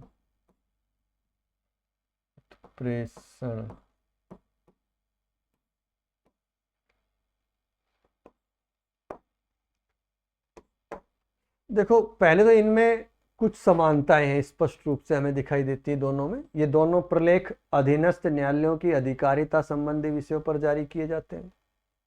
न्यायिक और अर्ध न्यायिक रूप से अपने कर्तव्यों का निर्वहन करने वाले अन्य निकायों पर भी ये लागू होते हैं, लेकिन फिर भी इनमें कुछ मूलभूत, कुछ बेसिक अंतर है। तो पहला अंतर तो यह है कि प्रतिषेध रिट तब जारी की जाती है जब कोई न्यायालय ऐसे मामले की सुनवाई शुरू कर देता है जिसकी सुनवाई करने का उसे अधिकारिता ही नहीं है। ये रिट उस मामले की सुनवाई को रोकने का आदेश देती है। और उत्प्रेषण रिट जब तक जारी की जाती है जब न्यायालय द्वारा निर्णय दे दिया जाता है, और ऐसे निर्णय को अधिकारिता के आधार पर चुनौती दी जाती है, और प्रतिषेध रिट कार्रवाई को रोकने के लिए जारी होती है, उत्प्रेषण रिट निर्णय को रद्द करने के लिए होती है। तो एक तो ये कि ये प्रथम प्रारंभिक चरण पर है, ये ध्यान रख लेना हमें, जारी होती है। ये निर्णय के बाद में जारी होती है, निर्णय दे दिया है तो ये जारी होती है। ये रोकने के लिए जारी होती है,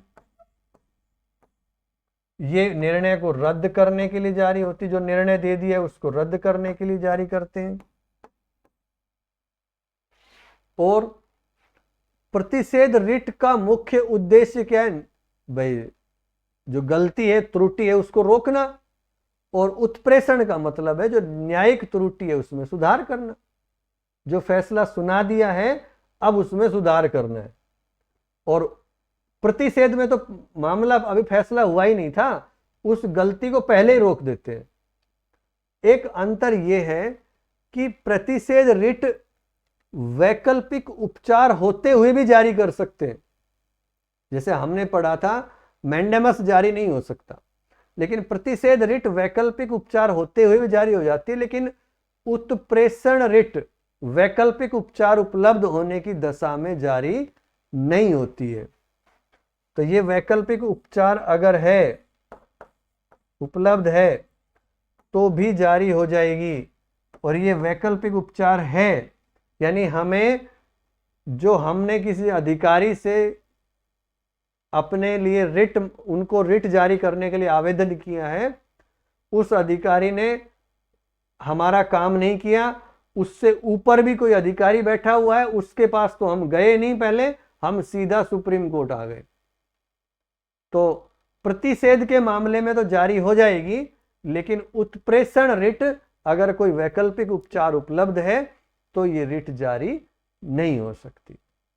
और एक मामला यह भी है कि 1991 के बाद सुप्रीम कोर्ट ने निर्धारित किया था कि जो ये उत्प्रेषण रिट है, सुप्रीम कोर्ट ने निर्धारित किया इसको प्रशासनिक मामलों में भी जारी किया जा सकता है, बशर्ते मूल अधिकार प्रभावित हो रहे हो। अगर व्यक्ति के मूल अधिकार प्रभावित हो रहे हैं तो फिर उत्प्रेषण रिट को प्रशासनिक प्राधिकरण जो होते हैं उनके खिलाफ भी जारी कर सकते हैं।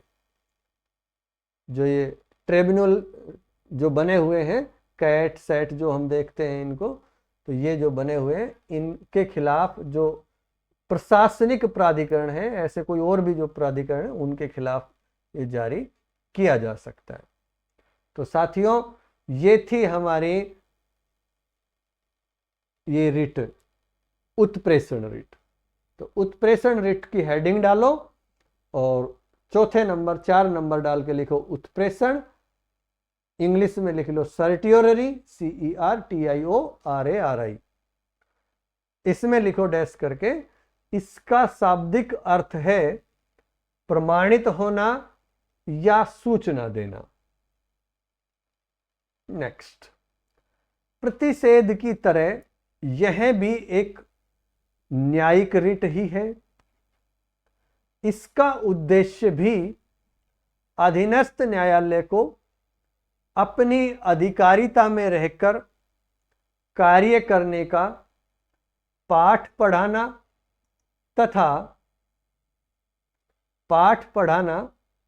तथा अधीनस्थ न्यायालय की त्रुटियों को दूर करना है। अतः यह दोहरा कार्य करती है, निवारक और सुधारात्मक। नेक्स्ट लिखो, यह रिट किसी वरिष्ठ न्यायालय द्वारा किसी अधीनस्थ न्यायालय या न्यायिक निकाय को तब जारी की जाती है जब, नंबर 1 डाल के लिखो, जब किसी न्यायालय ने अपने अधिकार क्षेत्र से बाहर जाकर निर्णय दिया है। नंबर 2, निर्णय में स्पष्ट रूप से विधि संबंधी भूल प्रतीत होती है, या इसके लिए एक शब्द यूज होता है प्रकट त्रुटि। स्पष्ट रूप से गलती दिखाई देती है यानी निर्णय में स्पष्ट रूप से विधि संबंधी भूल होती है या प्रकट त्रुटि है तो फिर ये रिट जारी कराई जा सकती है। नंबर 3 डाल के लिखो, अपने निर्णय में प्राकृतिक न्याय के सिद्धांतों का उल्लंघन किया हो तो ये रिट जारी हो सकती है। प्राकृतिक न्याय को समझ चुके हो आप। आगे लिखो, उत्प्रेषण रिट जारी करते समय न्यायालय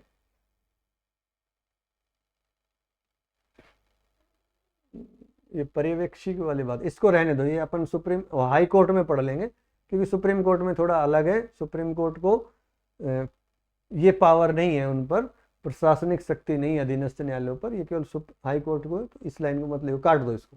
आगे लिखो, प्रतिषेध और उत्प्रेषण में अंतर। प्रतिषेध लिखो, प्रतिषेध और उत्प्रेषण प्रलेखों में काफी कुछ समानताएं हैं। ये दोनों प्रलेख अधीनस्थ न्यायालयों की अधिकारिता संबंधी विषयों पर जारी किए जाते हैं। न्यायिक तथा अर्ध न्यायिक रूप से अपने कर्तव्यों का निर्वहन करने वाले अन्य निकायों पर भी प्रभावी होते हैं, लेकिन फिर भी इन दोनों में कुछ मूलभूत अंतर है। नंबर 1 डालकर लिखो, प्रतिषेध रिट तब जारी की जाती है जब कोई न्यायालय ऐसे मामले की सुनवाई प्रारंभ कर देता है जिसकी सुनवाई करने की उसे अधिकारिता ही नहीं है।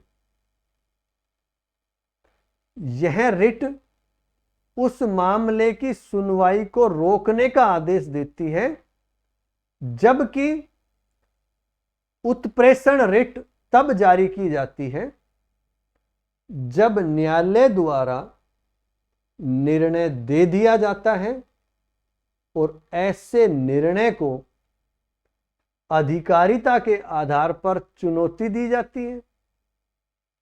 अर्थात प्रतिषेध रिट कार्यवाहियों को रोकने के लिए जारी की जाती है, जबकि उत्प्रेषण रिट निर्णय को रद्द करने के लिए। नंबर 2 डालकर लिखो, प्रतिषेध रिट का मुख्य उद्देश्य न्यायिक त्रुटि को रोकना है, जबकि उत्प्रेषण रिट का उद्देश्य न्यायिक त्रुटि में सुधार करना है।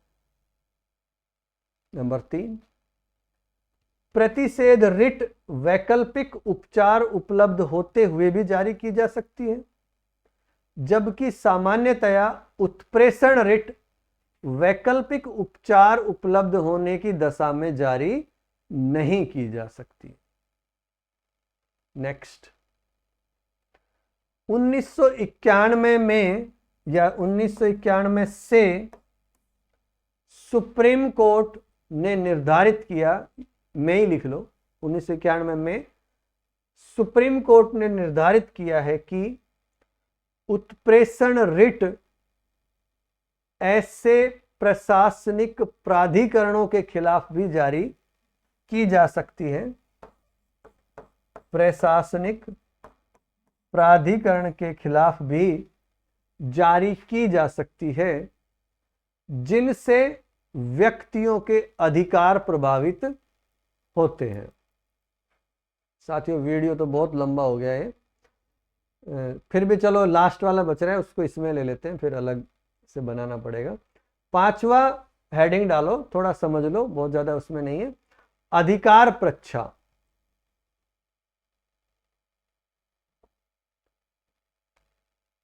अधिकार प्रच्छा, क्वो रेंटो, इसका शाब्दिक अर्थ क्या है? यानी किस वारंट के द्वारा, या फिर यह कहें कि आपका प्राधिकार क्या है, किस प्राधिकार से, आपका प्राधिकार क्या है, यह इसका शाब्दिक अर्थ है अधिकार प्रच्छा का। अधिकार पृच्छा की रिट उस व्यक्ति के विरुद्ध जारी होती है जो लोक प्रकृति का पद है, यानी सार्वजनिक पद ग्रहण करने के लिए हकदार नहीं है और वो उस पद को गलत तरीके से ग्रहण कर लेता है, अनाधिकृत रूप से उसको ग्रहण कर लेता है। वो उस पद को ग्रहण करने का अधिकार नहीं रखता है लेकिन उसको ग्रहण कर लेता है। ऐसे व्यक्ति से ये अपेक्षा की जाती है कि वो ये बताए कि वो किस प्राधिकार से उस पद को ग्रहण कर रखा है, उसने, उसका क्या अधिकार है। अर्थात ऐसे आधार पर चुनौती दी जा सकती है जैसे कि वो आवश्यक योग्यताएं पूरी नहीं करता है। अगर उस पद की जो आवश्यक योग्यताएं पूरी नहीं करता है और वो उस पद पर बैठकर काम कर रहा है तो उसके खिलाफ अधिकार पृच्छा रिट जारी हो जाएगी। भाई आपका प्राधिकार क्या है, किस प्राधिकार से आप ये काम कर रहे हो, किस अधिकार के अंतर्गत आप ये कर रहे हो। यानी जब कोई व्यक्ति ऐसे पदाधिकारी के रूप में कार्य करने लगता है जिस रूप में कार्य करने का उसे वैधानिक अधिकार नहीं है, तो न्यायालय फिर अधिकार पृच्छा की रिट जारी करके उस व्यक्ति से पूछता है कि वो किस आधार पर इस पद पर काम कर रहा है। और जब तक वो व्यक्ति इसका सही उत्तर नहीं दे देता है, संतोषजनक उत्तर नहीं देता है, तो फिर वो उस पद पर तब तक काम नहीं कर सकता। जब अधिकार पृच्छा रिट जारी हो गई तो उसको उस पद को तुरंत छोड़ना होगा और या तो उसको जवाब दे ढंग से, जवाब संतुष्ट हुआ तो ठीक है आप फिर यूज कर लेना, नहीं तो फिर आप उस पद पर नहीं बैठ सकते। भाई मान लो आप मेयर हो, एकदम बिल्कुल शरीफ आदमी हो आप, और जो डिप्टी मेयर है वो अलग किस्म का आदमी है, स्पेशल है, राजनीति में उसकी बहुत बड़ी पहुंच है। आप कभी आपको छुट्टी की जरूरत पड़ गई, आप घर चले गए छुट्टी लेकर, लंबी छुट्टी ले ली, 10 20 30 दिनों की छुट्टी ले ली आपने। इस बीच में आपकी कुर्सी पर वो आदमी बैठकर काम करने लग गया जो डिप्टी चेयरमैन था। आप वापिस आते हो, पता चलता है कि आपकी कुर्सी पर तो डिप्टी मेयर बैठकर काम कर रहे हैं और मेयर के ही आदेश वगैरह भी जारी कर रहे हैं। और आप जाते हो तो वो आदमी एकदम मस्त स्टाइल में, फिल्मी स्टाइल में मेज पर पैर रखकर, पैर फैलाकर आपसे बात करता है और कहता है कि जाओ हमारी चेयर पे बैठ जाओ। आप शरीफ आदमी हो, लड़ नहीं सकते, आप घर आ गए, तनाव में हो। इसी बीच मान लो आपका कोई वकील दोस्त आपके घर आ गया चाय पीने, उनको आपने बताई सारी बात, तो वो वकील आपको सलाह दे रहा है कि भाई बात ये है कि ये कोई निजी पद नहीं है, आप सीधे सुप्रीम कोर्ट चले जाओ और सुप्रीम कोर्ट अधिकार पृच्छा का रिट जारी करेगा और डिप्टी मेयर को भी और राज्य सरकार को भी, क्योंकि साधारणतः ये ब्यूरोक्रेट्स को ही जारी होता है, मुख्य सचिव वगैरह को ही होता है। तो मुख्य सचिव को एक आदेश जारी कर देगा ये अधिकार पृच्छा का और उस डिप्टी मेयर को, और सुप्रीम कोर्ट अपने प्रलेख में कहेगा कि इतने दिनों के भीतर इस ऑफिस को इनको दे दिया जाए जो इसके वास्तव में अधिकारी है। और सुप्रीम कोर्ट इस पद को रिक्त भी घोषित कर सकते हैं। मेयर की जो वास्तविक मेयर था उसकी क्षतिपूर्ति के लिए उसको किसी दूसरे पद पर भी लगा सकते हैं। सुप्रीम कोर्ट के पास इस मामले में, या न्यायालय के पास बहुत सारी पावर है। ऐसे इस मामले में, इस बारे में एक राजस्थान से जुड़ा हुआ मामला है, हरपाल सिंह बनाम स्टेट ऑफ राजस्थान का मामला है। हरपाल सिंह बनाम राजस्थान राज्य।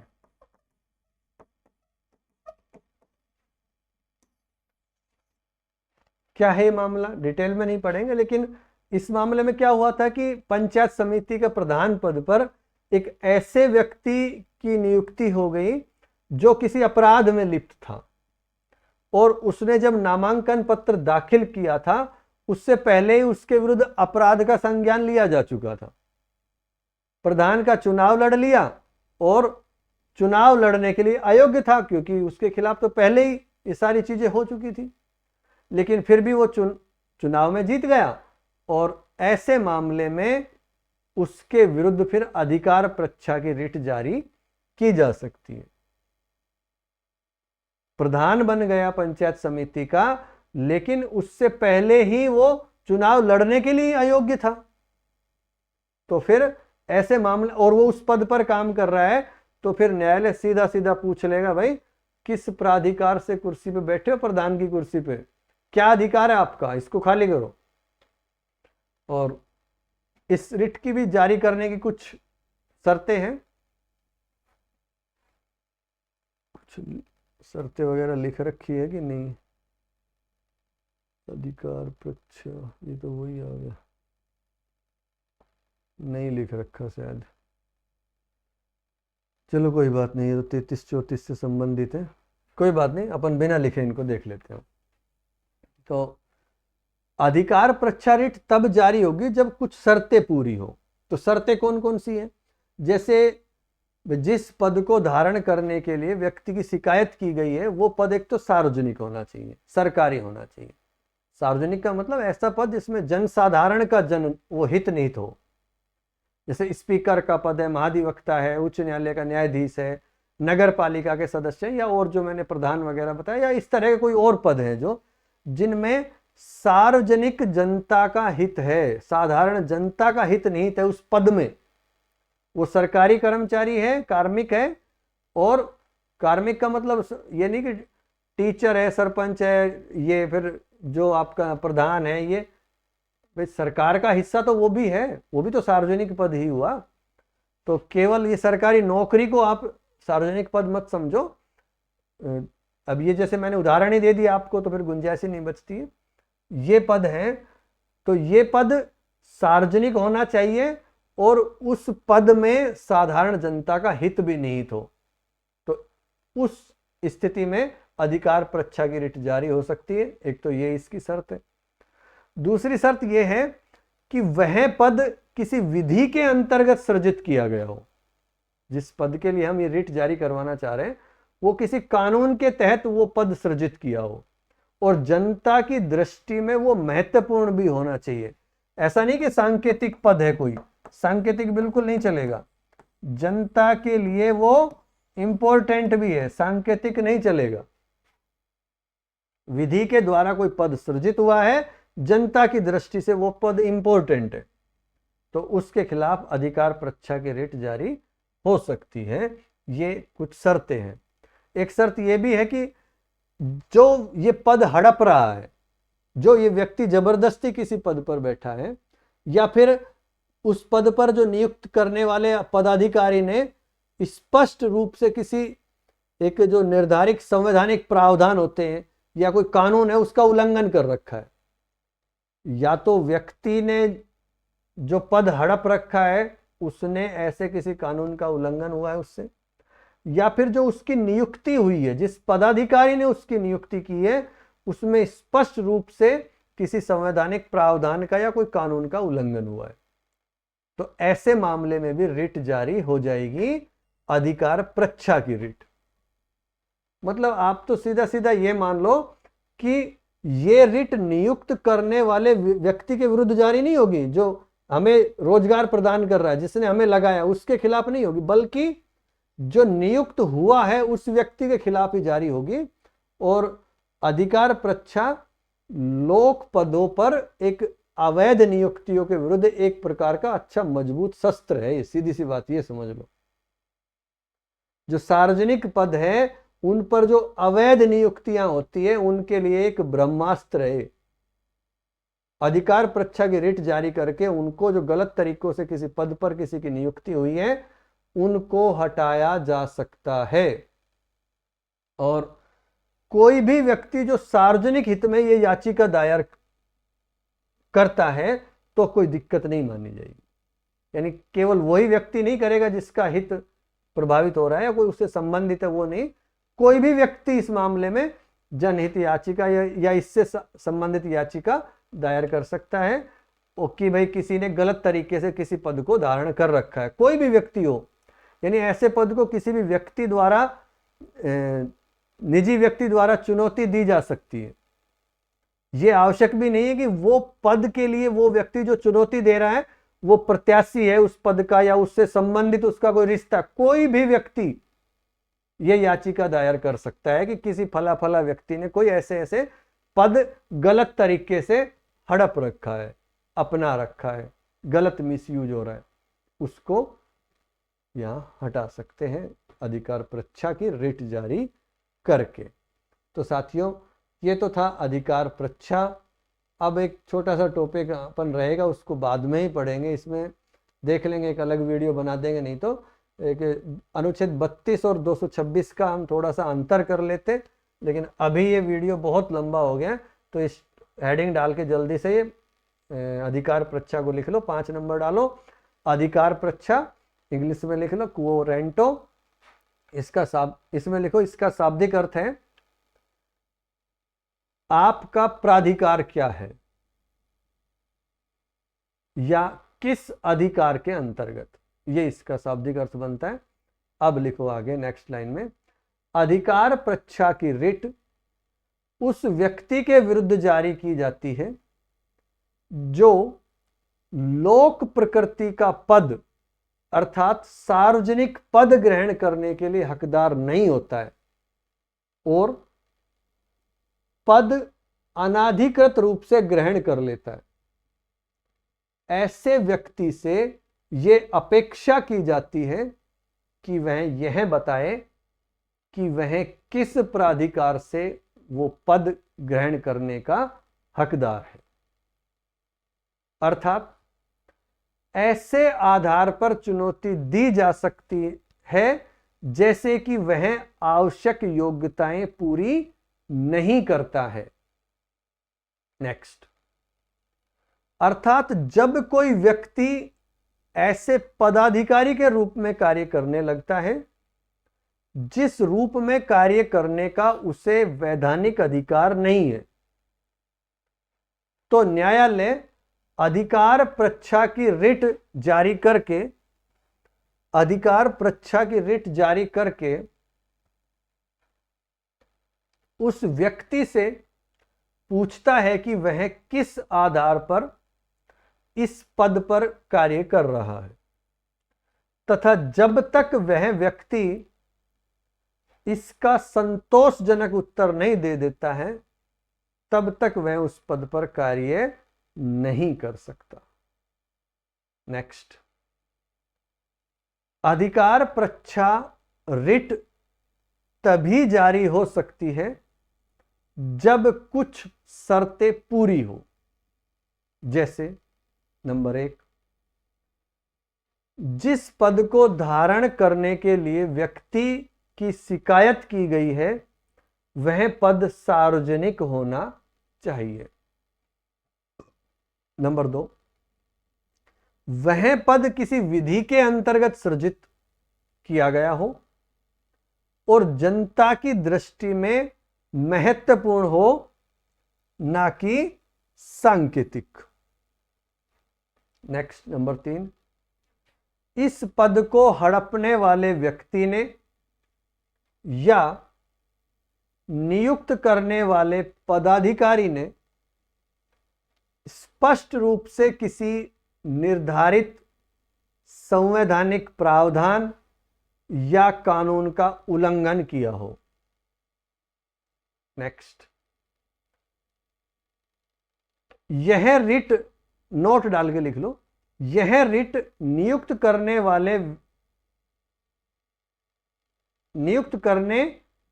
वाले के विरुद्ध जारी नहीं की जाती है बल्कि नियुक्त होने वाले व्यक्ति के खिलाफ जारी की जाती है।